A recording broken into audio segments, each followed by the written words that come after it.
प्रभु यीशु मसीह के सामर्थी नाम में हम मांगते हैं, आमीन। ऊंचाई आशीष आपकी है चर्च। अपने हाथों को उठाऊंगी कार्य करते हुए, जितना वचन आज मैं सुनूंगा 100 गुना फलों को लेके आऊंगा, 100 गुना फलों को लेके आऊंगी। ऊंची आवाज में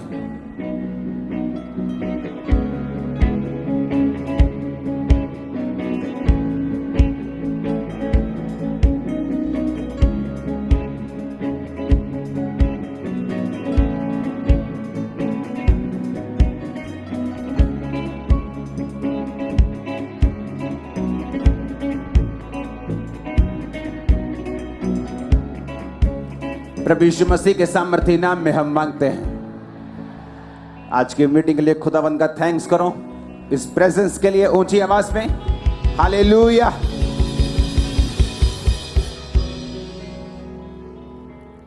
कनाडा टूर एक आशीषित टूर था।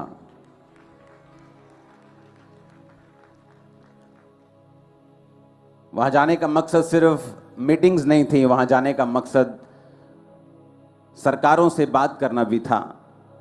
वो सरकारें जो सत्ता में हैं, वो सरकारें जो ऑपोजिट लीडर्स हैं, उन सब से ऑलमोस्ट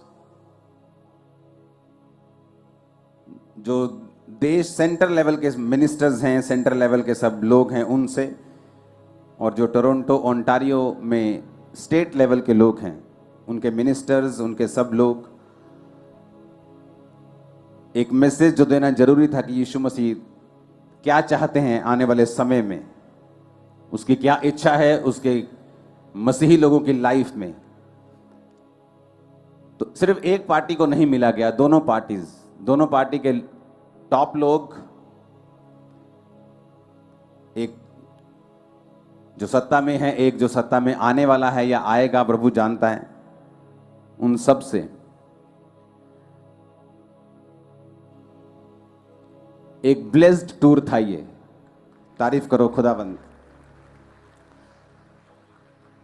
मैंने आपको बताया था कि थर्सडे मैं यहां पे हूंगा, क्योंकि यहां आने का मकसद मेरा सिर्फ मीटिंग करना नहीं था। जब मैं यहां आने की तैयारी कर रहा था तो मुझे एक मैसेज आता है मंगलवार को कि मेरी जो फ्लाइट है एयर इंडिया की, वो 14 घंटे डिले हो गई, देर हो गई उसको। तो मेरी फ्लाइट अगर बुधवार को सुबह थी और मैं वीरवार को यहाँ पहुँच जाता शाम के टाइम और मीटिंग में आता, तो वो फ्लाइट जो थी वो 14 घंटे लेट हो गई थी। तो इसका मतलब मैं यहाँ पे शुक्रवार को पहुँचता।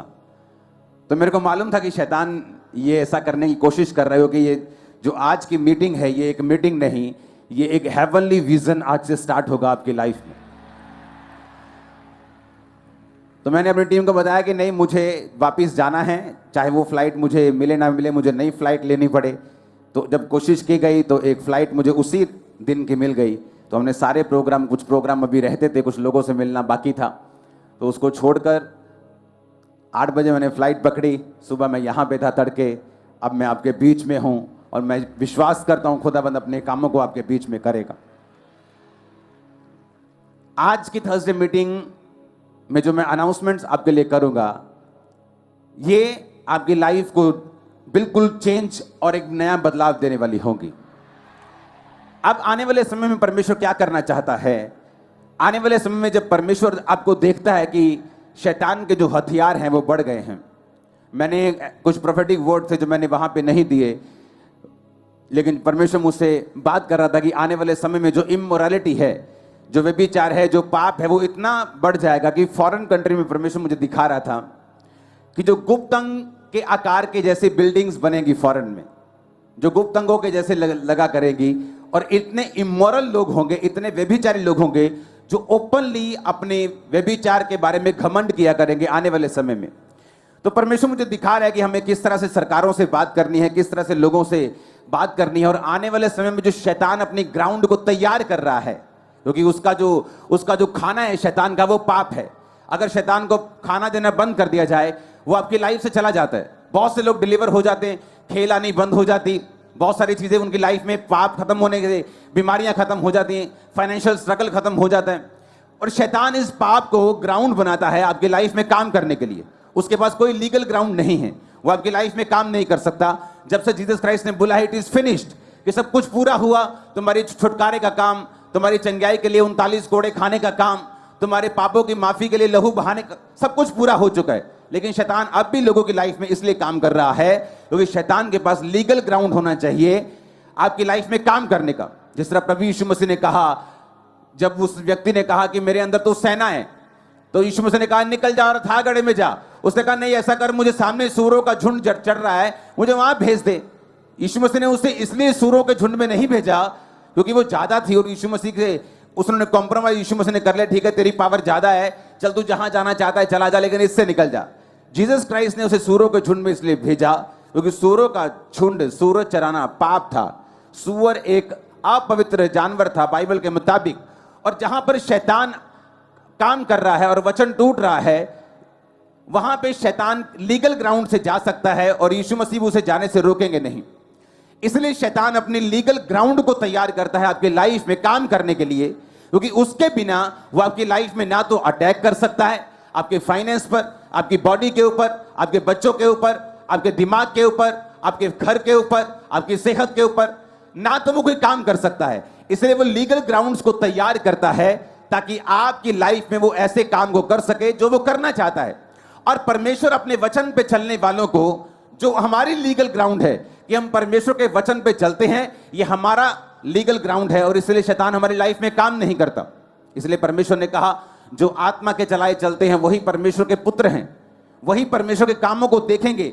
जो पवित्रताई में चलते हैं, तेरा बुलाने वाला पवित्र है, जो कोई पवित्रताई के बिना तुम परमेश्वर को देख नहीं पाओगे। ये सारे वचन इस बात को सपोर्ट करते हैं और उसको प्रूफ करते हैं जो मैं आपसे कह रहा हूं।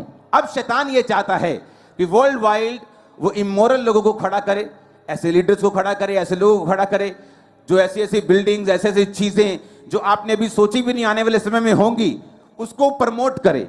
और उसको जब वो प्रमोट करेगा, जितने लोग उसे देखेंगे, जितने लोग उसके चंगुल में आएंगे, और उतना ही शैतान का काम बढ़ेगा। और अब परमेश्वर क्या करना चाहता है, परमेश्वर उसका काउंटर तैयार कर रहा है। वो आपको अपनी स्पिरिट से भरेगा, वो पवित्र लोगों की फौज को तैयार करेगा, जो आत्मा से भरे हुए लोग होंगे, वरदानों से भरे हुए लोग होंगे, जो जीसस क्राइस्ट को प्रीच नहीं, जीसस क्राइस्ट को प्रूफ करेंगे और मैनिफेस्ट करेंगे, और जीसस क्राइस्ट के बारे में सिर्फ बोलेंगे नहीं, जीसस क्राइस्ट कैसे काम करते हैं उनको दिखाएंगे भी। अब परमेश्वर ऐसी फौज को तैयार कर रहा है और वो फौज आप हैं यीशु के नाम। अब परमेश्वर ये चाहता है उसके लोग पवित्र आत्मा से भरे। अब परमेश्वर ये चाहता है कि उसके लोग जो हैं पवित्र आत्मा की ताकत और सामर्थ्य से भरे। परमेश्वर ये चाहता है कि आप वरदानों से भरे। परमेश्वर ये चाहता है आप सुपर नेचुरल दर्शनों को देखें। अब हमारा चर्च में क्या होगा, अब थर्सडे की मीटिंग जो होगी ये नॉर्मल मीटिंग नहीं होगी। थर्सडे मीटिंग में